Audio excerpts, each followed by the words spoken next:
Hello, hello, je suis ravie de vous retrouver pour cette guidance Oracle Astro des taureaux et ascendants taureaux pour le mois de janvier 2025.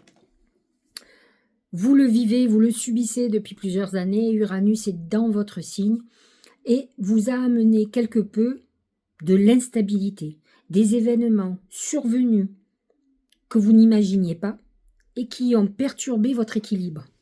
Il faut savoir que le taureau représente le signe par excellence de la stabilité. Il a besoin de confort, il a besoin d'avoir son coussin d'argent pour le rassurer, il a besoin d'avoir son lieu de vie, ne supporte pas de ne pas avoir une habitation, il a besoin d'avoir son foyer, c'est quelqu'un de très stable et qui a besoin de cette stabilité pour son équilibre. Uranus est la planète du Verseau. Je vous l'ai souvent dit, le Verseau est en carré, en conflit avec le taureau. Et souvent, je l'ai souvent dit aussi, nombre de taureaux sont accompagnés d'un Verseau. Je parle dans la vie de tous les jours. Et en fait, ce sont des gens qui peuvent rester longtemps ensemble parce qu'ils ont beaucoup de différences. Et c'est ces différences qui les réunissent. Cependant, l'instabilité, le côté aérien du Verseau et son besoin de liberté, justement, dans ce qu'il fonctionne. Le taureau est fidèle, le Verseau est plutôt infidèle. Effectivement, ça met à mal ses relations. Et donc, le Verseau est dirigé par Uranus.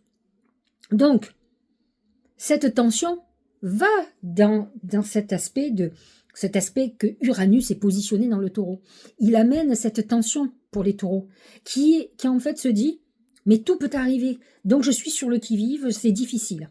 Alors, cet aspect d'instabilité et d'inquiétude marquera surtout le 3e décan. Il est à 23 degrés tout le mois. Rassurez-vous, alors, le 7 juillet, Uranus passe en Verseau. Passe en Gémeaux, pardon. Et donc, vous allez être tranquille. Il va amener ce côté un peu, d'imprévisibilité dans vos finances, certes, mais n'empêche que vous êtes débarrassé de ce signe. Alors, pas définitivement, puisqu'il va y rester un certain temps, et au mois de novembre, il va re-rentrer en taureau, mais il ne touche plus que les derniers décans, il ne touche pas les autres décans des taureaux et des ascendants. Là, pour vous donner les degrés, c'est 23 degrés, donc il touche les gens qui sont à 23 degrés. Surtout, et ceux qui sont un peu après, puisqu'il y a une orbe de 8 degrés, donc vous êtes, à partir de 8, ceux qui sont avant ne ressentent plus l'effet, puisque une fois que l'effet, la vibration est passée, c'est-à-dire à 22 degrés, si vous êtes à 22, vous ne ressentez plus parce qu'il a passé votre degré. Alors, nous sommes dans la saison du taureau, du Capricorne, oh là là, je dis que des bêtises aujourd'hui. Nous sommes dans la saison du Capricorne, pardon, et donc depuis le 21 décembre. Là, le soleil va rester en Capricorne jusqu'au 19 janvier pour ensuite passer en Verseau. Mais n'empêche que pendant cette période, des fêtes, on va dire, c'est une bonne période pour vous. Le Capricorne est positionné dans votre maison 9. Et c'est vrai, même si on est en vacances, on est dans un moment où on ralentit le rythme, on est beaucoup plus en famille. Vous allez beaucoup gamberger, vous êtes dans une période très spirituelle, mais dans une période d'ouverture à des nouvelles possibilités. Donc, c'est une période où peut-être vous allez être très actif, ne serait-ce que mentalement, ou préparer l'année 2025. Vous serez dans cette perspective.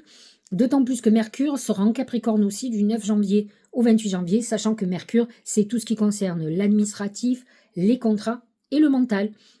Donc les idées, les réflexions, les échanges aussi, que ce soit écrit ou verbaux. Vous serez dans cette période quand même très active. Ça peut être un moment où vous ayez envie aussi de vous former, de transformer votre vie pour l'après. Ensuite, le soleil va passer en Verseau dans votre maison 10. Il touche vos ambitions. Et c'est vrai que Mercure sera aussi dans cette maison 10, mais pas avant le 29 janvier. Vénus est dans ce signe aussi du 1er au 3, mais il y a surtout Pluton. Pluton vient de s'installer en Verseau, donc il est en tension avec vous, bien entendu. Il va toucher les taureaux du 21-22 avril.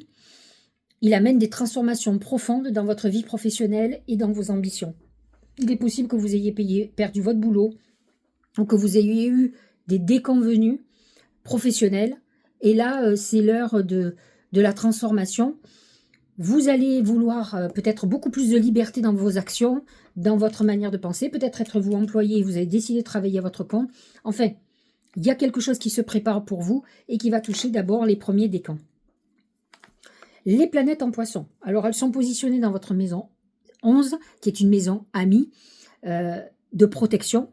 Il se trouve que Vénus va passer tout le mois pratiquement de janvier dans cette maison et donc va vous ouvrir les portes peut-être d'une rencontre par les réseaux sociaux, par un site de rencontre, par tout ce qui concerne les invitations. C'est vrai que vous allez vouloir être beaucoup plus mondain, beaucoup plus sortir.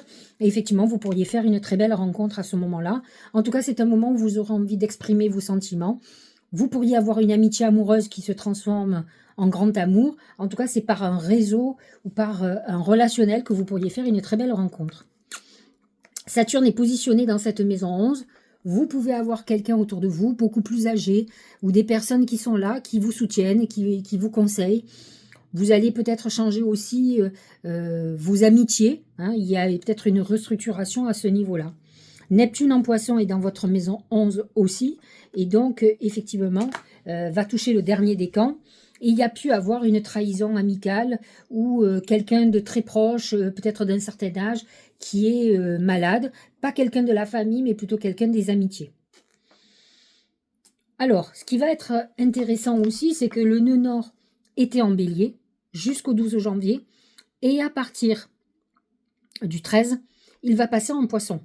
Il sera entre 29 degrés et 28 degrés, donc va toucher les taureaux du dernier décan. Et il va amener une notion de karmique au niveau des aides, au niveau des gens. Vous pourriez avoir quelqu'un qui soit dans votre environnement, qui vous aide énormément ou qui vous tend la main et que vous ne vous y attendiez pas. Nous avons Jupiter qui est en Gémeaux dans votre maison 2. Il est rétrograde actuellement, il touche le deuxième décan. Donc, il est dans une période, en tout cas, il est dans un placement où vous allez avoir vos finances qui vont s'accroître. En tout cas, vous allez tout faire pour. Vous pourriez gagner aussi un procès, par exemple, qui vous fasse rentrer de l'argent, comme vous pouvez avoir un héritage aussi. Il y a une notion quand même de juridique et d'administratif.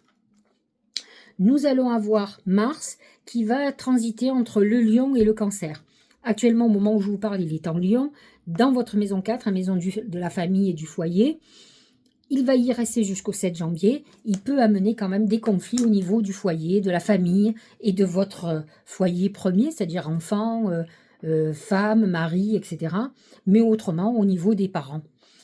Et ensuite, il va se positionner en Cancer, qui est un signe ami pour vous, dans votre maison 3. Il va y rester jusqu'au 31 mars. Et là, il touche que le dernier décan. C'est vrai qu'il va amener un côté de motivation au niveau de tout ce qui concerne la parole. Il faut savoir que le taureau représente la gorge et la voix, même si le Gémeaux est beaucoup plus dans la communication, mais au niveau médical, il est là-dedans. Donc c'est vrai que vous avez beaucoup de taureaux ont quand même un talent dans la parole, et c'est vrai que ça peut être quelque chose qui vous motive, que vous compreniez que c'est votre talent et que vous l'utilisiez peut-être pour avancer, pour faire des projets nouveaux. Nous allons avoir une nouvelle lune en Capricorne, qui est très très bonne pour vous, positionnée dans votre maison 9, donc très spirituelle. C'est un des placements, un des meilleurs pour faire vos vœux. Alors bien sûr, la nouvelle lune en Capricorne, qui sera le 30 décembre, c'est celle où on fait 2 feuilles. On fait les feuilles pour l'année 2025 et la feuille pour janvier 2025. Faites des vœux quand même qui puissent se réaliser sur l'année et non pas sur des gros projets, ou en tout cas comprenez que vous pourriez qu'avoir qu'une évolution sur 2-3 ans ou peut-être plus, selon les projets que vous attendez et que vous espérez fortement. La pleine lune va être en Cancer, toujours dans l'axe de la communication, 9-3, et de la connaissance. Là aussi, la pleine lune en Cancer à 24 degrés sera intéressante pour que vous fassiez des vœux, puisqu'elle va vous connecter directement à vos guides. Donc, c'est une bonne pleine lune pour vous, donc 13 janvier. Ensuite, nous aurons la nouvelle lune en Verseau, elle est positionnée dans votre maison 10, qui va être un peu moins sympathique puisqu'elle est en carré avec votre soleil. Mais par contre, c'est vrai qu'elle va toucher toutes vos ambitions et vous devriez aller dans ce sens pour voir comment votre vie va évoluer. Alors, nous allons regarder ce que disent les oracles et on va faire une corrélation avec ce que disent les astres. Le crocodile qui représente les ennemis. Alors, vous pourriez avoir un coup de gueule ou un problème particulier avec quelqu'un qui va s'avérer être quelqu'un de nocif, négatif pour vous. N'oublions pas que Mars est en Lion Et dans votre maison 4, maison du foyer, de la famille, ça peut être un conflit de famille très important avec un membre où vous vous attendiez pas qu'il y ait ce clash. Ça peut être avec quelqu'un qui est proche de votre intimité aussi, avec qui vous ayez un coup de gueule très très important. En tout cas, attention aux trahisons qui n'apparaissent pas fondamentalement dans tout ce qui va se passer, mis à part ce Mars qui est en maison 4, Mars en cancer aussi, même s'il est en harmonie avec vous, ça n'empêche que Mars est aussi, je dis les choses, dans maison 3 qui est une maison de communication. Dans tous les cas, attendez-vous à des réactions un peu violentes où vous vous sentiez agressé ou vous ayez envie d'agresser l'autre aussi. Hein. Au niveau professionnel et financier, c'est la montagne. La montagne, c'est deux choses, ce sont vos objectifs qui peuvent être périlleux, qui de toute façon, attendez-vous à avoir des obstacles. C'est cette maison 10 qui correspond à vos ambitions, en Verseau qui vous met des bâtons dans les roues de toute façon, et avec ce Pluton qui vous dit, eh ben, il va falloir transformer certaines choses. Vous pouvez avoir les ambitions que vous voulez, mais par contre, il va falloir peut-être faire des concessions. Vous êtes dans une période de remise en question en profondeur. Vous savez que Uranus est aussi dans votre signe, alors là, pour le coup, sur le 3e décan, il peut amener des bouleversements dans votre vie de façon très importante. La montagne représente quand même les épreuves, les obstacles, mais dans tous les cas, on vise le sommet, comme le Capricorne, et on grimpe. On grimpe dans toutes les difficultés du monde. On doit dépasser les obstacles, mais il faut être déterminé comme un Capricorne.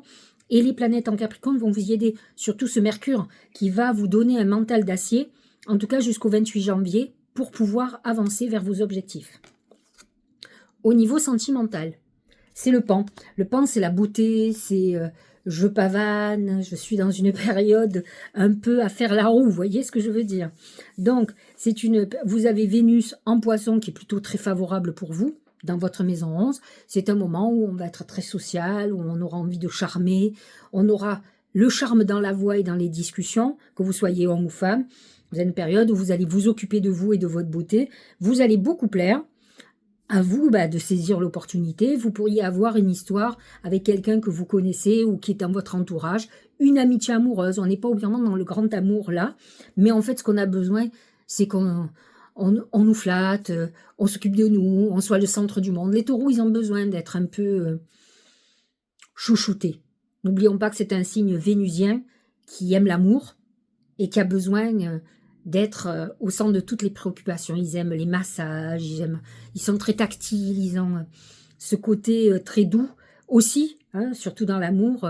Et là, une Vénus en Poisson, ça va accroître encore cette douceur et cette volonté de douceur. Au niveau santé, faites très attention, j'ai Laura. Et Laura, au niveau de la santé, c'est quand même des soucis ennuyeux. Alors, en astrologie, pas du tout d'aspect. Il y a le nœud nord en bélier, mais pas vraiment d'aspect chez vous qui peuvent être problématiques. Mais par le passé, vous avez pu avoir, puisque comment on appelle ça?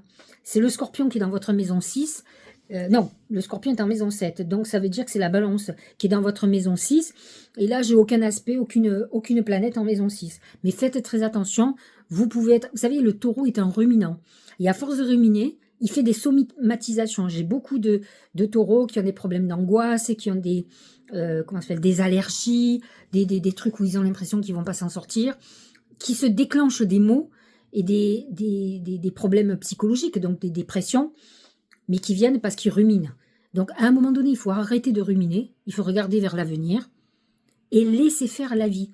Parce qu'en fait, vous ruminez parce que vous bloquez. Vous voulez ça et pas autre chose. Et vous n'acceptez pas que peut-être ça ne sera pas ça pour vous. Ça peut l'être, mais pas au moment où vous avez décidé non plus.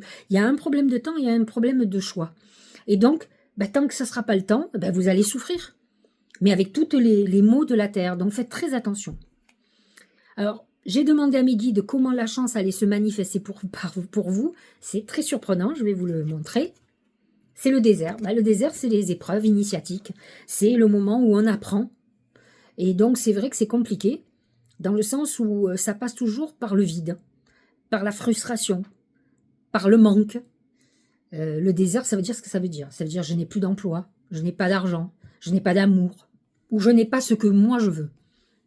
Ça correspond plus au taureau, c'est je veux. Je suis dans la possession des choses. Et donc, ce désert fait qu'on perd la main. On a l'impression qu'on est puni de quelque chose et c'est faux, mais c'est dans la frustration ou dans l'épreuve que on évolue et que l'on apprend. Donc soit à un moment donné, vous devenez plus sage et vous dites voilà, pourquoi je vis ça? Il faut que je comprenne les choses. Essayez pas de chercher des solutions chez l'autre, cherchez les solutions chez vous. Qu'est-ce que vous devez comprendre aujourd'hui? Pourquoi vivez-vous ce genre d'épreuve? C'est à vous à travailler tout ça pour que vous puissiez monter en sagesse. Vous avez les planètes en Capricorne qui sont dans votre maison 9, qui est la maison de la sagesse, qui vont vous aider à réfléchir ce mois de janvier, justement pour ça. Et donc, ça va passer par des épreuves. Je préfère être honnête avec vous. Allez, voyons ce que dit le Tao. C'est le pouvoir d'apprivoisement du petit. Ça, c'est souvent la Vierge. Retenue, autosuffisance, préparation minutieuse, ingéniosité, empêchement mineur, adaptabilité. Ça me fait penser un peu à ce désert. Parce qu'en fait, il vous dit retenue, autosuffisance. C'est un moment de restriction. On est dans une situation où il y a du mal à évoluer. Donc, on doit comprendre pourquoi c'est bloqué, pourquoi il y a ce blocage. Et en fait, on vous demande de vous adapter, de trouver des solutions, d'être ingénieux pour pouvoir avancer. Si vous êtes dans une phase à vous plaindre, à vous dire oui, je suis puni, la vie me punit, qu'est-ce que j'ai encore fait, pourquoi, j'en ai ras-le-bol, ma vie c'est toujours une galère, vous n'avancerez pas. On a tous plus ou moins des périodes comme ça. Croyez-moi, on a tous été entre guillemets punis, si on peut dire ça comme ça. Mais la punition va obligatoirement avec la leçon. Et la leçon, c'est ça qui va vous faire évoluer.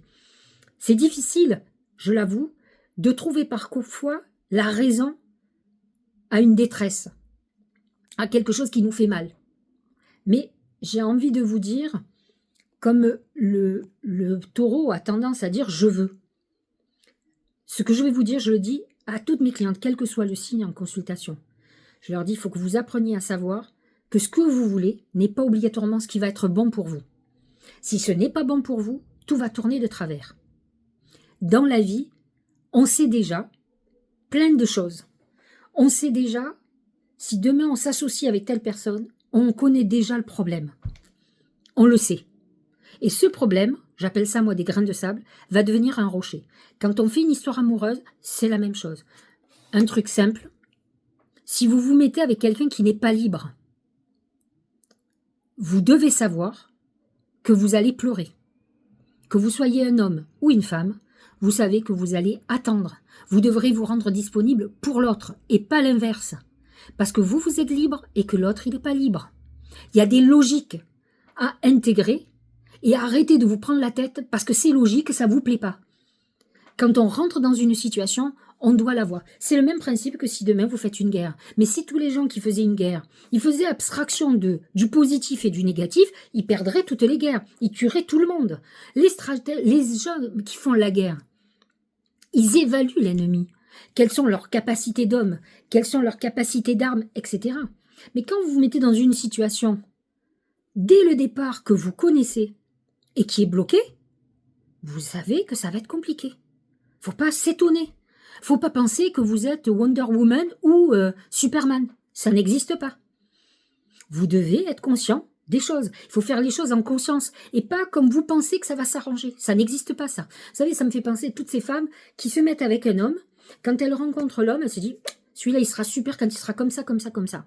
Et elles passent leur vie à essayer de le transformer. Sauf que 20 ans après, il est toujours au même endroit. Et c'est toujours le même. C'est toujours celui qu'elles ont voulu transformer mais qui a fait de la résistance. Moralité se sépare. Pourquoi? Parce que l'homme qui l'intéressait, c'était pas celui qu'elles ont vu. C'est celui qu'il allait devenir. Alors si quand vous voyez un homme qui n'est pas libre, qui est marié depuis 20 ans, ou qui est en couple, ou qui n'a pas envie de se séparer, faut pas vous dire cet homme il va être parfait quand je vais le rendre libre. Parce que c'est pas vous qui allez décider s'il va se libérer. Ou alors il faut faire tout ce qu'il faut pour qu'il se libère, mais pas en lui prenant la tête du matin au soir.